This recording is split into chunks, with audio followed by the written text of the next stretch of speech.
ये कहानी है 7 चेहरों वाली रानी और छलछलाती चुप्पी नाम की झील की, जहां जाने वाला या तो सच को पा लेता है या खुद ही उस झील का हिस्सा बन जाता है। बहुत समय पहले पर्वतों के बीच बसा एक राज्य था, गगनपुर। वहां की धरती उपजाऊ थी, नदियां मीठी और जंगल बोलते थे, लेकिन इन सबसे अलग थी एक झील जिसे लोग छलछलाती चुप्पी कहते थे। झील का पानी नीला था, मगर उसकी गहराइयों में राज छिपे थे। एक दिन गगनपुर के राजा विक्रमसेन के बेटे राजकुमार अर्जुन शिकार पर निकले, मगर रास्ता भटक कर वह पहुंच गए उसी झील के किनारे। झील की सतह से उठती धुंध के बीच उसे कोई गुनगुनाता सुनाई दिया।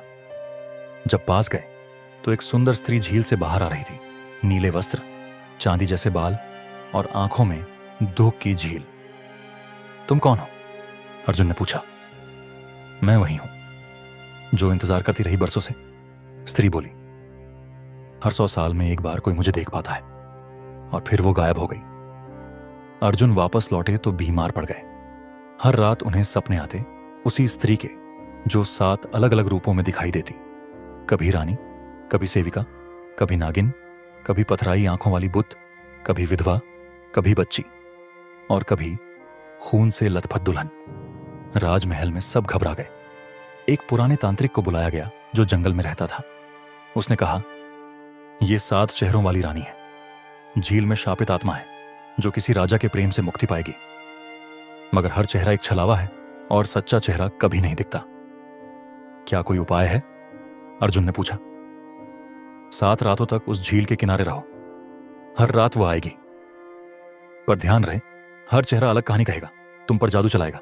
अगर तुम किसी एक को भी सच्चा मान बैठे तो तुम झील का हिस्सा बन जाओगे। अर्जुन झील के किनारे पहुंचे। रात के तीसरे पहर धुंध गहराई और एक रथ झील से निकला। उसमें थी एक रानी, स्नेहिल आंखें, शांत मुस्कान। अर्जुन, मैं वर्षों से इंतजार कर रही हूं, वह बोली। हमारा विवाह अधूरा रह गया था, अब तुम आ गए। अब हम हमेशा साथ रहेंगे।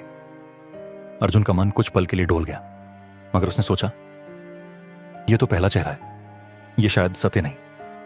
उसने कुछ नहीं कहा। चेहरा बदल गया और स्त्री गायब हो गई। वो रात बीत गई। फिर दूसरी रात एक सुंदर कन्या आई जो सांपों से खेल रही थी। उसकी आंखों में बिजली थी। राजकुमार, तुम्हारे शरीर में एक दुर्लभ रत्न है, वही मुझे चाहिए, उसने फुफकारा। अर्जुन हंसा नहीं, बोला, यदि तुम्हें रत्न चाहिए तो मेरे मरने के बाद ले जाना। नागिन जल में विलीन हो गई। इस बार एक साधारण सी कन्या जो कह रही थी कि वह अर्जुन की बचपन की मंगेतर है। तुम भूल गए मुझे? उसकी आंखों में आंसू थे।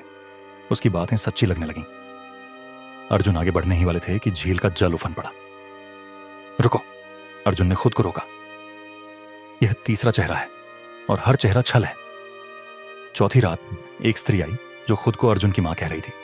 वो बोली, तुम्हें मरना होगा ताकि मैं पुनर्जन्म ले सकूं। 5वीं रात एक विधवा आई जिसने कहा, अर्जुन उसके पति का हत्यारा है।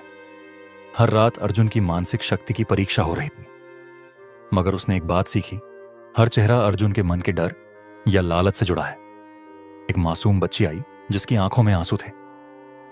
मुझे यहां से ले चलो चाचा, मैं खो गई हूं, उसने रोते हुए कहा। अर्जुन का दिल पसीज गया। उसने उसका हाथ पकड़ने ही वाला था, तभी झील की सतह फटी और वहां जलते हुए हाथ निकले। अर्जुन पीछे हट गया। यहां तक कि मासूमियत भी एक चेहरा है, उसने बुदबुदाया। 7वीं रात कोई नहीं आया। झील शांत रही। अर्जुन बैठा रहा, अकेला, थका हुआ, मगर आंखें बंद किए ध्यान में लीन। तभी उसने सुना एक धीमी आवाज जो उसके भीतर से आई। तुमने हर चेहरा देखा, पर खुद का नहीं। मैं तुम्हारा ही प्रतिबिंब थी, तुम्हारे भ्रम, डर, मोह और इच्छा का चेहरा। झील का पानी उठा और उसमें से वही स्त्री निकली, मगर अब बिना चेहरा, सिर्फ प्रकाश। अब तुम मुक्त हो और मैं भी। अर्जुन बेहोश हो गया। अर्जुन की आंखें महल में खुलीं, मगर उसके शरीर पर अब एक नीली रेखा थी, ठीक वैसे ही जैसे झील के पानी में तरंग होती है। तांत्रिक ने कहा, तुमने 7 चेहरों की परीक्षा पास की, मगर आखिरी चेहरा अपना जान पाना सबसे कठिन था। अब तुम सिर्फ राजकुमार नहीं, एक ज्ञानी हो। गगनपुर में झील सूख गई। उसके स्थान पर एक नीली घास की घाटी उगाई। लोग कहते हैं जो वहां ध्यान करता है उसे अपने सच्चे रूप के दर्शन होते हैं। कई वर्षों बाद एक छोटी लड़की वहां खेलने गई।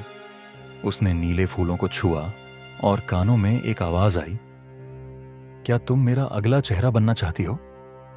हर चेहरा जो तुम दूसरों में देखते हो वो दरअसल तुम्हारे भीतर का कोई हिस्सा होता है। क्या तुम जानना चाहोगे तुम्हारा 8वां चेहरा कौन है? कमेंट में बताओ। क्या तुमने कभी कोई ऐसा सपना देखा जो असल से ज्यादा सच्चा लगा हो? अगर ये कहानी आपको अच्छी लगी हो तो कमेंट में जरूर बताएं। हमारे चैनल को सब्सक्राइब करें ताकि ऐसी और कहानी आप तक पहुंच सके।